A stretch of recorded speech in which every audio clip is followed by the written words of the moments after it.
여러분 안녕하십니까? 문재인 대통령이 바이든 대통령과 첫 번째 대면 정상회담을 위해 지금 이 시간 워싱턴으로 향하고 있습니다.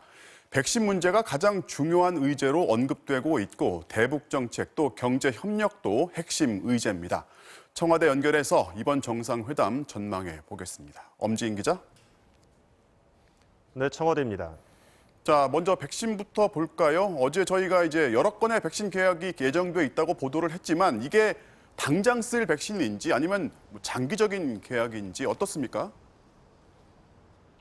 네, 백신 수급도 장기와 단기의 문제가 있을 텐데 정부는 이미 국민 2배 분량을 구매해둔 만큼 이번 순방 기간에 단기보단 장기적인 수급 안정화에 중점을 두고 각종 협의를 진행한다는 방침입니다.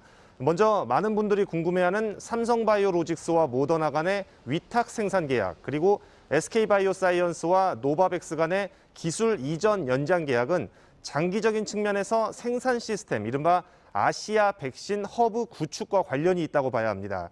여기에 국립보건연구원과 복지부, 산업부 등이 직접 미국 제약사들과 논의하는 각종 양해각서의 문제도 역시 장기적인 측면에서 백신 개발과 생산 시스템 구축을 지원한다, 이렇게 지켜보면 될 것 같습니다. 여기에 미국이 8천만 회분의 백신을 해외에 제공하겠다고 공언한 만큼 이 중 일부를 우리나라가 미리 백신 스와프의 형태로 넘겨받을 가능성도 있습니다. 이게 백신 때문에 관심에서 좀 밀려나 있기는 하지만 이 대북 문제 관련해서요. 오늘 미국 정부 관계자가 싱가포르 합의를 토대로 한다고 상당히 진전된 얘기를 했단 말이죠. 네, 두 나라 정상은 우리 시간으로 오는 22일 새벽에 정상회담을 마치고 공동 기자회견을 하는데요.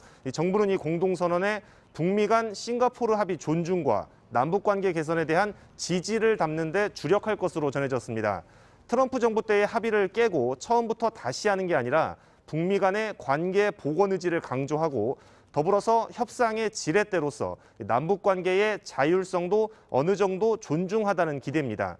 문 대통령은 단독회담 자리에서 세 차례 남북 정상회담을 통해 얻은 경험을 솔직하고 담백하게 전하겠다는 뜻을 참모들에게 밝힌 것으로 알려졌습니다. 이번 미국 방문은 코로나 상황을 고려해서 수행원 규모도 크게 줄인 실무 공식 방문 형태인데 문 대통령은 우리 시간으로 내일 저녁 알링턴 국립묘지를 참배하는 것으로 3박 5일의 공식 일정을 시작합니다. 청와대에서 MBC 뉴스 엄지인입니다. 우리가 백신 확보에 무게를 두고 있다면 미국은 한국 기업의 대규모 투자를 기대하고 있습니다.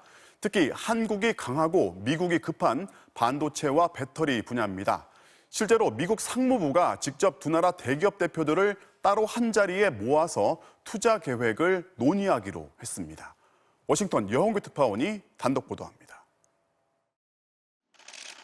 미국 상무부가 현지 시간 21일 열리는 한미 정상회담을 앞두고 한국과 미국의 대기업들을 대거 초청해 행사를 가질 예정이라고 외교 소식통이 전했습니다. 한국에선 최태원 SK그룹 회장과 김기남 삼성전자 부회장, 공영훈 현대차 사장 등이 초청을 받았고 미국에선 인텔과 퀄컴, 포드의 경영진들이 참석할 것으로 알려졌습니다. 행사는 지나 러만도 상무장관이 직접 주재합니다. 소식통에 따르면 한국 기업들은 상무부와 미국 기업들을 상대로 미국 내 투자 계획을 상세히 설명할 예정입니다. 삼성은 미국에 약 20조 원 규모의 반도체 공장을 설립한다는 계획을 발표할 거란 전망이 나오고 SK는 조지아주의 배터리 1, 2공장에 이어 3, 4공장 추가 건설 계획을 구체화할 거란 관측도 나옵니다. 코로나 백신과 전기차 배터리 등 양국 기업 간 협력 방안도 논의될 것으로 보입니다. 이미 전기차 배터리 공급 계약을 맺은 SK와 포드차의 경우 이번 행사를 계기로 추가 협력을 모색할 가능성도 있습니다.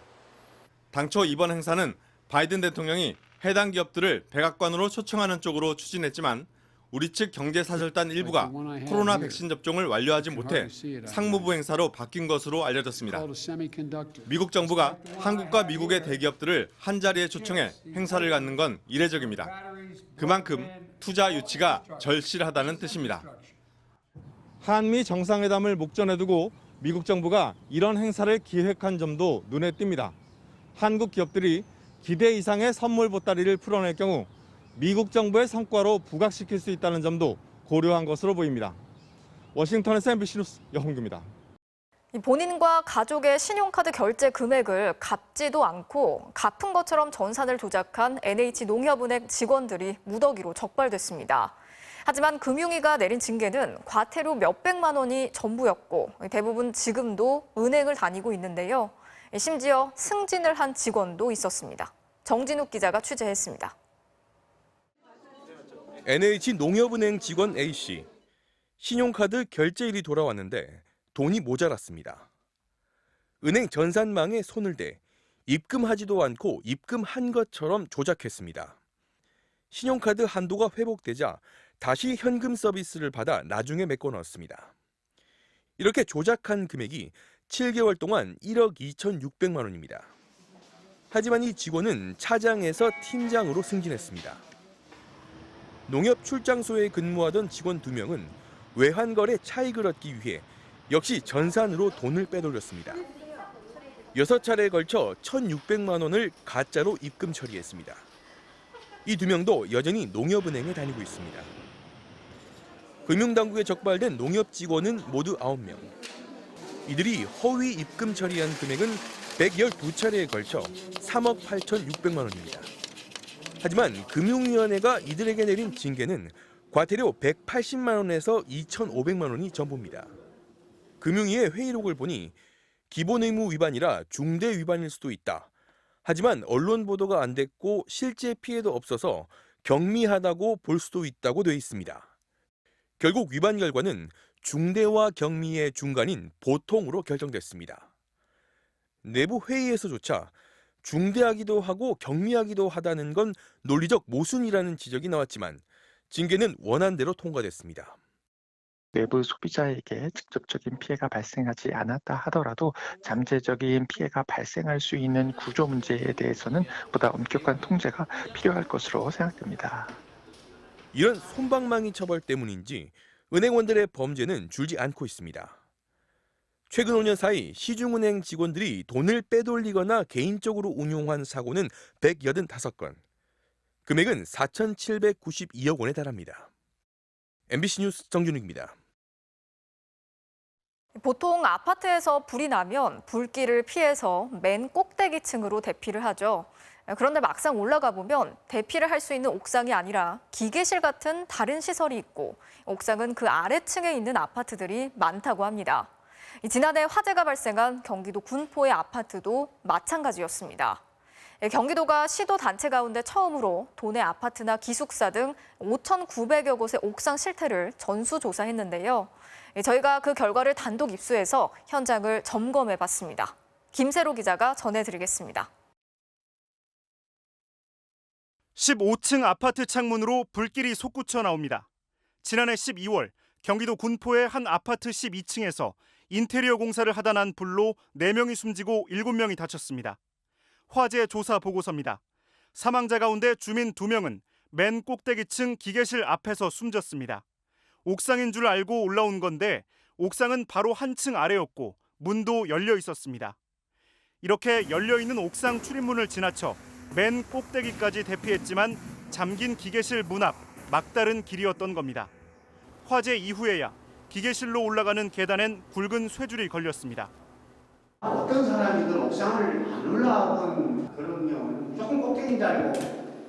어떤 상황일지 재현해봤습니다. 연기가 가득한 상황에서 비상구를 찾아야 하는데 앞이 보이지 않습니다. 없어 여긴. 아무것도 안 보여. 머리에 단 카메라에 손끝도 보이지 않습니다. 14층, 15층 표지판이 가까이 가야 겨우 보일 정도입니다. 한 30초 정도 참을 수는 있을 겁니다. 그런데 그 다음부터는 더 호흡이 가빠지기 때문에 더 많은 호흡을 하게 됩니다. 그러면 정신을 잃고 쓰러지기. 불이 났을 땐 옥상 위치를 아느냐가 생사를 가를 수 있다는 얘기입니다. 그렇다면 다른 아파트들은 어떨까? 경기도 광명의 한 아파트입니다. 계단을 따라 맨 꼭대기층으로 올라가니 기계실. 옥상 출입문은 한층 아래입니다. 맨 꼭대기가 옥상이 아닌 것 같아요, 혹시?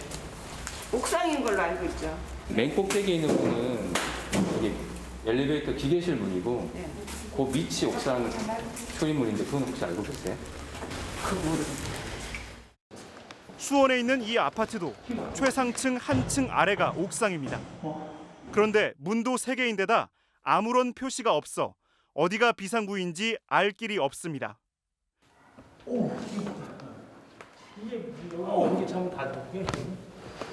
맨 꼭대기에서 2개 층 아래에 옥상이 있는 아파트도 있습니다. 맨 위가 소방설비실, 그 아래가 엘리베이터 기계실, 그 밑이 옥상입니다. 그럼 실제 한층 더 위는 여기는 기계실, 한층 저기는 댐퍼실 이렇게 돼 있는 거예요? 그렇죠. 경기도가 2달에 걸쳐 도내 아파트나 기숙사 등 5,900여 곳의 옥상 실태를 조사했더니 맨 꼭대기층에 다른 시설이 있고 옥상은 그 아래 위치한 건물이 1,800곳이 넘었습니다. 비상구 유도등이 없는 건물도 1,300곳이나 됐습니다. 관리도 제각각이었습니다. 옥상문에 크게 비상구 스티커를 붙여놓은 아파트도 있지만 아무런 표시가 없는 곳도 있고 비상구 유도등도 있는 곳, 없는 곳, 있는데 불이 켜진 곳, 꺼진 곳 등 달랐습니다. 군포 아파트처럼 쇠줄을 걸어 기계실로 못 올라가게 막은 아파트도 있지만 그렇지 않은 곳도 많았습니다. 인위적으로 못 가게 방금 비용이 돈 10,000원 정도는 해도요. 10,000원 이내로 나가요. 옥상 출입문 유도등 설치가 의무사항이 아닌데다 엘리베이터 기계실 출입도 안전 기준이 없어 아파트마다 알아서 하고 있는 실정입니다.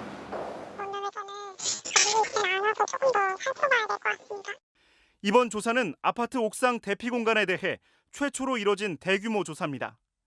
경기도는 민원을 우려해 아파트 이름 공개를 꺼렸지만 MBC는 국회를 통해 받은 자료를 온라인에 모두 공개하기로 했습니다. 경기도민이라면 내가 사는 아파트 옥상이 어떻게 돼 있는지 클릭 한 번으로 확인할 수 있습니다. 다만 서울 등 다른 지역에선 아직 비슷한 조사가 이루어지지 않아 주민들이 직접 확인해 봐야 합니다. MBC 뉴스 김세로입니다.